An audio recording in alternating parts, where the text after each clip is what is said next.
الرجيم بسم الله الرحمن الرحيم وقال الذين كفروا للذين آمنوا اتبعوا سبيلنا ولنحمل خطاياكم وما هم بحاملين من خطاياهم من شيء إنهم لكاذبون وليحملن أثقالهم وأثقالا مع أثقالهم وليسألن يوم القيامة عما كانوا يفترون۔ اور کافر لوگوں نے کہا ایمان والوں سے کہ ہمارے رستے کی پیروی کر لو، ہم تمہارے گناہوں کا بوجھ اٹھا لیں گے۔ اور وہ لوگ ان کے گناہوں کا کچھ بھی بوجھ اٹھانے والے نہیں، بے شک یہ لوگ البتہ جھوٹے ہیں۔ یہ لوگ قیامت کے روز ضرور بے ضرور اپنے گناہوں کے بوجھ کو بھی اٹھائیں گے اور اپنے ساتھ دوسروں کے گناہوں کے بوجھ کو بھی اٹھائیں گے، اور قیامت کے دن ان سے اس افترا پردازی کے بارے میں، جھوٹ کے بارے میں پوچھا جائے گا۔ معزز سامعین کرام، یہ سورۃ العنکبوت ہے، اور سورۃ العنکبوت سے ابھی آپ کے سامنے آیت نمبر 12 اور آیت نمبر 13 یہ دو آیتیں پڑھی گئی ہیں۔ پوری کی پوری سورت مکی ہے، مکہ مکرمہ میں اس وقت نازل ہوئی جب مسلمانوں کی تعداد بڑی کم تھی اور کافروں کی تعداد بہت زیادہ تھی۔ مسلمانوں کے اوپر بہت سارے آزمائش آ رہے تھے، طرح طرح کی آزمائشوں سے گزرنا پڑ رہا تھا۔ اسی دوران کافر لوگ جو مکہ کے مشرکین تھے، جو کافرین تھے، یہ لوگ مسلمانوں کو آفر دیتے تھے، سمجھوتا کرنا چاہتے تھے۔ سمجھوتا یہ کرنا چاہتے تھے کہ تم لوگ پہلے ہمارے آبائی دین کے اندر تھے، یہاں سے تم لوگ گمراہ ہو کر کے مسلمان بن گئے ہو، اب تمہارا عقیدہ یہ ہے کہ تم مسلمان بنے ہو تو تم کو قیامت کے دن رب العالمین کے بارگاہ میں پہنچنا ہے، لہذا تم ایک کام کرو، تم دوبارہ پھر سے ہمارے دین کے اندر آ جاؤ، یعنی مسلمانیت سے پھر جاؤ، مرتد ہو جاؤ، ہمارے دین میں آ جاؤ، اور یہ جو مرتد ہونے کا گناہ ہے وہ ہم اٹھا لیں گے قیامت کے دن۔ دراصل ایسا اس لیے یہ لوگ کہتے تھے، یہ لوگ مسلمانوں سے یہ مطالبہ اس لیے کرتے تھے کہ تم اپنی مسلمانیت کو چھوڑ کر کے دوبارہ ہمارے دین کے اندر آ جاؤ۔ یہ کہنے کا مقصد یہ تھا کہ یہ لوگ یقین نہیں رکھتے تھے کہ کل قیامت کے دن ہم کو جانا ہے، یعنی مرنے کے بعد دوبارہ اللہ کے بارگاہ میں پہنچنا ہے، اس پر ان کو یقین نہیں تھا، اور ساتھ ہی ساتھ اس بات کا بھی احساس اور ایمان نہیں تھا کہ کل اللہ کے بارگاہ میں پہنچیں گے اور اپنے گناہوں کے بارے میں اللہ تبارک و تعالیٰ کے سامنے سوال و جواب ہوگا، اس کے اوپر بھی ان کا یقین نہیں تھا۔ دوسرا، ان کو اپنا جو دین تھا، مشرکانہ دین، یہ ان کو بہت زیادہ پسند تھا۔ وہ لوگ سمجھتے تھے کہ ہم لوگ جو مشرک ہیں اور اللہ تبارک و تعالیٰ کے ساتھ جو سینکڑوں دیوی دیوتاؤں کی جو ہم پوجا کر رہے ہیں یہ بالکل حق ہے، بس اسی چیز کو سامنے رکھ کر کے وہ مسلمانوں کے سامنے یہ آفر رکھتے کہ تم ایک کام کرو، تم مسلمانیت کو چھوڑ کر کے ہمارے دھرم کے اندر آ جاؤ، اور تمہارا جو ایمان ہے کہ تم کو کل قیامت کے میدان میں اللہ تبارک و تعالیٰ کے ہاں اس بات کے لیے گناہ ہوگا تو تمہارے گناہوں کا بوجھ ہم اٹھا لیں گے۔ اس طرح سے ان کا سودا بڑا اچھا تھا۔ کس طرح سے اچھا تھا؟ اس طرح سے اچھا تھا کہ ایک تو مسلمان اگر ہماری بات مان لے تو ہمارے دین کے اندر آ جائیں گے اور اپنی مسلمانیت کو چھوڑ دیں گے، اور دوسرا یہ کہ ہم جو ان سے یہ وعدہ کر رہے ہیں کہ کل قیامت کے میدان میں ہم تمہارے گناہوں کا بوجھ اٹھا لیں گے، تو قیامت تو ہوگی ہی نہیں، تو بوجھ کہاں سے گناہوں کا اٹھائیں گے؟ اسی لیے اللہ تبارک و تعالیٰ نے یہاں پر فرمایا کہ وقال الذین کفروا، کافر لوگوں نے کہا ایمان والوں سے، اتبعوا سبیلنا ولنحمل خطایاکم، تم ہمارے دین کو پھر سے قبول کر لو، ہم تمہارے گناہوں کے بوجھ کو اٹھا لیں گے۔ اللہ نے فرمایا کہ وما هم بحاملین من خطایاہم من شیء، یہ لوگ کسی کے بھی گناہوں کا بوجھ اٹھانے والے نہیں ہیں، کسی کے بھی گناہوں کا بوجھ اٹھانے والے نہیں ہیں۔ یہ لوگ البتہ سراسر جھوٹے ہیں، پکے جھوٹے ہیں۔ کیسے؟ ایک تو یہ کہ اصول ہے کہ کوئی کسی کے گناہ کا بوجھ نہیں اٹھائے گا، جس نے جو گناہ کیا ہے اس کے گناہ کا بوجھ قیامت کے میدان میں وہی اٹھائے گا، دوسرا نہیں اٹھا سکتا۔ اور دوسرا اس طرح سے کہ کل قیامت کے میدان میں جب رب العالمین کے بارگاہ میں یہ لوگ پہنچیں گے اور ان کے کفر کو جب سامنے رکھ کر کے اللہ تبارک و تعالی جہنم ان کا مقدر کر دے گا، تو اس وقت یہ بالکل نہیں کہیں گے کہ اللہ فلاں آدمی جو ہے ہمارے بہکانے کی وجہ سے اسلام کو چھوڑ کر کے کفر کو اختیار کیا تھا، اے اللہ اس کو جنت میں بھیج دے اور اس کا پورا گناہ میرے سر پر لاد دے، ایسا کبھی بھی نہیں بول سکتے۔ اسی لیے اللہ تبارک و تعالیٰ نے کہا کہ وما هم بحاملین من خطایاہم من شیء، کوئی بھی کسی کے گناہوں کا بوجھ اٹھانے والا نہیں، اور نہ ہی یہ لوگ مسلمانوں کے گناہوں کا بوجھ اٹھائیں گے، البتہ یہ لوگ پکے کافر ہیں۔ اور اس کے بعد دوسری آیت کے اندر یعنی آیت نمبر 13 کے اندر اللہ تبارک و تعالیٰ نے فرمایا وَلَيَحْمِلُنَّ أَثْقَالَهُمْ وَأَثْقَالًا مَعَ أَثْقَالِهِمْ۔ یہ جو گمراہ کرنے والے لوگ ہیں، سیدھے رستے سے ہٹا کر کے کسی کو غلط رستے پر چلانے والے لوگ ہیں، خصوصاً یہ مکہ کے جو مشرکین ہیں، کل قیامت کے میدان میں پہنچیں گے تو اپنے گناہوں کا بھی بوجھ اٹھائیں گے اور دوسرے کے گناہوں کا بھی بوجھ اٹھائیں گے۔ کیسے؟ ایک تو یہ خود گمراہ تھے، حق ان کے سامنے واضح ہوا کہ یہ حق ہے اور یہ سیدھا رستہ ہے، اس کے باوجود انہوں نے گمراہی کا رستہ اختیار کیا، تو ان کے اپنے گمراہی کا عذاب ان کے اوپر۔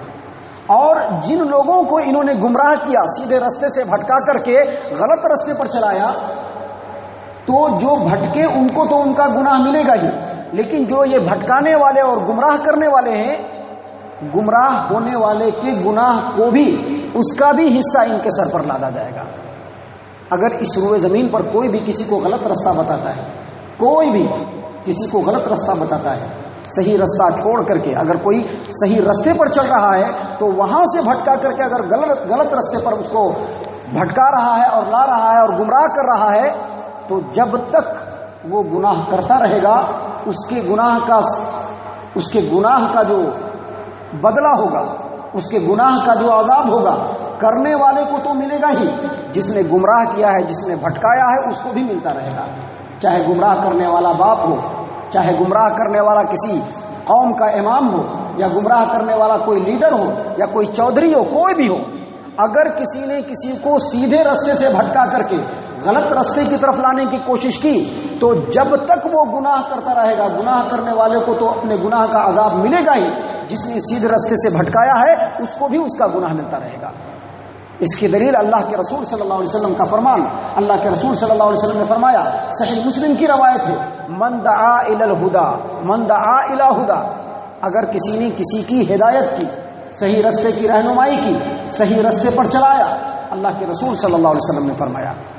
کوئی ایرا غیرہ نہیں فرما رہا ہے، اللہ کے رسول صلی اللہ علیہ وسلم نے فرمایا، کان لہ من الاجر مثل اجور من تبعہ لا ينقص ذلك من اجورهم شیئا۔ اگر کسی نے کسی کو اچھے رستے کی رہنمائی کی، سیدھے رستے کی رہنمائی کی، تو جو سیدھا رستہ اختیار کر رہا ہے اس کو بھی اجر ملے گا، اور جو اجر سیدھا رستہ اختیار کرنے والے کو مل رہا ہے وہی اجر ہدایت کرنے والے کو بھی ملے گا، رستہ دکھانے والے کو بھی ملے گا، اور رہنمائی کرنے والے کو بھی ملے گا۔ اور اس کے بعد نبی صلی اللہ علیہ وسلم نے فرمایا، ومن دعا الی ضلالۃ، اور اگر کوئی کسی کو گمراہی کی طرف بلاتا ہے، اگر کوئی کسی کو گمراہی کی طرف بلاتا ہے، بھٹکاتا ہے، گمراہ کرتا ہے، حق کے رستے سے ہٹا کر کے باطل کے رستوں پر چلنے کی دعوت دیتا ہے، اس کو اکساتا ہے، اس کو ترغیب دیتا ہے، تنقید کرتا ہے، اللہ کے رسول صلی اللہ علیہ وسلم نے فرمایا، کان علیہ من الآثام من الاسم، اس کے لیے گناہ ہے، جو بھٹک گیا اور گمراہ ہوا اس کو بھی گناہ ہے، اور جو گمراہ کر رہا ہے، جو اس کو سیدھے رستے سے ہٹا کر کے غلط رستے پر چلا رہا ہے، اللہ کے رسول صلی اللہ علیہ وسلم نے کہا کہ گمراہ ہونے والے کا جو گناہ ہے، وہ گناہ ایک گمراہ کرنے والے کے اوپر بھی ہوگا، اور اس کے اجر میں سے بھی، اس کے گناہ میں سے بھی کوئی کمی نہیں ہوگی، گویا دونوں کو گناہ ہوگا۔ اسی طرح سے ایک اور روایت ہے جو صحیح البخاری کی ہے، صحیح البخاری کتاب احادیث الانبیاء، اور صحیح مسلم کتاب القسامہ والمحاربین، اللہ کے رسول صلی اللہ علیہ وسلم نے فرمایا، کوئی بھی نفس اس روئے زمین کے اوپر اگر اس کو ظلم کرتے ہوئے قتل کر دیا جائے، کوئی بھی انسان اگر اس کو ظلم کرتے ہوئے قتل کر دیا جائے، کان علی ابن آدم الاول کفل من دمہا، تو ابن آدم کا جو پہلا بیٹا ہے، آدم علیہ السلام کا جو پہلا بیٹا ہے، جب بھی قتل ہوگا، قیامت تک قتل جو ہوگا، اس قتل کے گناہ کا ایک حصہ اس کو بھی پہنچے گا۔ کیوں؟ لأنہ اول من سن القتل، کیونکہ قتل کرنے کا طریقہ بس اس نے شروع کیا ہے، پوری دنیا کو اس نے گمراہ کیا قتل کر کے، اب قیامت تک جو بھی قتل ہوگا اس قتل کے گناہ کا ایک حصہ اس کو پہنچتا رہے گا۔ تو اللہ تبارک و تعالیٰ نے یہاں پر کافروں کو اور مشرکوں کو اور تمام لوگوں کو مخاطب کرتے ہوئے کہا کہ یاد رکھو، اگر کوئی کسی کو گمراہ کرتا ہے، سیدھے رستے سے ہٹا کر کے غلط رستے پر چلانے کی کوشش کرتا ہے، تو کل قیامت کے میدان میں یہ جو غلط رستے پر چلا ہے اس کو تو اس کا گناہ ملے گا ہی، یہ تمام کے تمام گناہوں کا وبال اس کے سر پر بھی پڑے گا۔ اور یاد رکھیے اس دنیا کے اندر اگر نیکی کو بچانا ہے اور دوسرے کے گناہوں کے بوجھ کو اگر اپنے سر پر نہیں لادنا ہے تو ایک اور طریقہ اختیار کرنا پڑے گا۔ ایک تو یہ طریقہ ہے دوسرے کے گناہوں کا بوجھ ہمارے سر پر آئے گا، دوسرا طریقہ جو شریعت بتاتا ہے کہ کل قیامت کے میدان میں دوسرے کے گناہوں کا بوجھ دوسروں پر ڈالا جائے گا، اس کا ایک یہ بھی طریقہ ہے کہ اللہ کے رسول صلی اللہ علیہ وسلم نے فرمایا، اللہ کے رسول صلی اللہ علیہ وسلم نے فرمایا، صحیح مسلم کی روایت ہے، ابو ہریرہ رضی اللہ عنہ بیان کرتے ہیں نبی صلی اللہ علیہ وسلم نے فرمایا اتدرون ما المفلس، اے لوگوں بتاؤ مفلس کون ہے، غریب قلاش کون ہے؟ اللہ کے رسول صلی اللہ علیہ وسلم کے ساتھیوں نے فرمایا المفلس فینا من لا درہم لہ ولا متاع، مفلس اور غریب اور قلاش وہ ہے جس کے پاس پیسہ نہیں ہے، ساز و سامان نہیں ہے۔ اللہ کے رسول صلی اللہ علیہ وسلم نے کہا کہ نہیں، یہ بات غلط ہے، صحیح بات یہ ہے المفلس فینا من یاتی یوم القیامت بصلاۃ وصیام وزکات، مفلس وہ ہے جو قیامت کے میدان میں نیکیوں کے ساتھ آئے گا، نماز بھی پڑھ کر کے آیا رہا ہوگا، زکات بھی دے کر کے آیا رہا ہوگا، صدقہ بھی دے کر کے آیا رہا ہوگا، ہر طرح کے صدقہ و خیرات اور نیکی کو کر کے آیا رہا ہوگا، اس کے کھاتے میں بالکل نیکیاں رکھی ہوں گی، لیکن قیامت کے میدان میں جب پہنچے گا تو مدعی کھڑے ہو جائیں گے، اللہ اس نے مجھ کو گالی دیا تھا، اے اللہ اس نے مجھ کو مارا تھا، اے اللہ اس نے میرے خلاف غیبتیں کی تھی، اے اللہ اس نے مجھ پر بہتان باندھا تھا، اے اللہ اس نے اس طرح سے مجھ کو بدنام کرنے کی کوشش کی تھی۔ ایسا آدمی قیامت کے میدان میں جب پہنچے گا اور اس کے اوپر دعویٰ دائر کرنے والے جب پہنچیں گے، اللہ کے رسول صلی اللہ علیہ وسلم نے کہا کہ اب اس کی نیکیاں نکال کر کے اس کو دینا شروع کر دیا۔ ایک آدمی آئے گا اور کہا کہ اس نے میرے خلاف غیبت کی تھی، سازش کی تھی،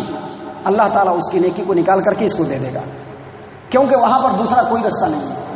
وہاں پر دوسرا کوئی رستہ نہیں ہوگا۔ ایسے لوگ آتے جائیں گے اور نیکیاں نکال کر کے دیتے چلیں گے، یہاں تک کہ ابھی لوگوں کی لائن لگی ہوئی ہے لیکن اس کی پوری نیکی ختم۔ اب جب نیکی ختم تو جن لوگوں نے دعویٰ دائر کیا ہوگا ان کے گناہوں کا بوجھ اس کے اوپر ڈالا جائے گا، اور گناہوں کا بوجھ ڈال کر کے اس کو جہنم کے اندر ڈال دیا جائے گا۔ تو قیامت کے میدان میں دوسرے کے گناہوں کا بوجھ ان دو طریقوں سے آ سکتا ہے آدمی کے اوپر۔ ایک، اگر کوئی کسی کو گمراہ کرتا ہے، سیدھے رستے سے ہٹا کر کے غلط رستے پر چلاتا ہے تو اس کے گناہ کا بوجھ بھی اس کے اوپر لادا جائے گا۔ دوسرا، اگر کسی نے اس دنیا کے اندر کسی کے ساتھ غلط حرکت کیا ہوگا، مارا ہوگا، پیٹا ہوگا، گالی دی ہوگی، غیبت کی ہوگی، سازش کی ہوگی، مال ہڑپا ہوگا، کسی بھی طرح سے کوئی بھی کام کیا ہوگا، کل قیامت کے میدان میں دوسرے کے گناہوں کا بوجھ دوسرے کے سر پر ڈالا جا سکتا ہے۔ اس لیے اللہ تبارک و تعالیٰ نے فرمایا وَلَيَحْمِلُنَّ أَثْقَالَهُمْ وَأَثْقَالًا مَعَ أَثْقَالِهِمْ، وہ لوگ اپنے گناہوں کا بھی بوجھ اٹھائیں گے اور ساتھ ہی ساتھ دوسرے کے گناہوں کا بوجھ بھی اٹھائیں گے۔ وَلَيُسْأَلُنَّ يَوْمَ الْقِيَامَةِ عَمَّا كَانُوا يَفْتَرُونَ، اور یہ جو کافر لوگ جھوٹ بکتے ہیں اللہ تبارک و تعالیٰ کے بارے میں، یہ جو جھوٹ بکتے ہیں کہ کل قیامت کے میدان میں پہنچ جائیں گے، تمہارے گناہوں کا بوجھ اٹھا لیں گے، اس جھوٹ کی وجہ سے کل قیامت کے میدان میں بھی ان کو پوچھا جائے گا، یعنی ان کے شرک کا گناہ الگ ہوگا اور یہ جو لوگوں کو گمراہ کر رہے ہیں اس کا گناہ الگ ہوگا، اور دونوں کی سزا سے ان کو دو چار ہونا پڑے گا۔ اللہ تبارک و تعالی ہم تمام کو ان آیات کے اوپر غور و فکر اور تدبر کرنے کی توفیق عنایت فرمائے۔ اللہ تبارک و تعالی ہم تمام کو ظاہر و باطن دونوں اعتبار سے نیک ہونے کی توفیق عنایت فرمائے۔ اللہ تبارک و تعالی ہم تمام کو صحابہ کرام کے اسوے کو اپنانے کی توفیق عنایت فرمائے، مومنین کے راستے پر چلائے، جنت الفردوس میں جگہ عطا فرمائے۔ اے اللہ ہم تمام کو جہنم سے پناہ دے، اے رب العالمین ہم تمام کو جہنم سے پناہ دے، اے مالک الملک ہم تمام کو جہنم سے پناہ دے، آمین یا رب العالمین۔ وما علینا الا البلاغ المبین۔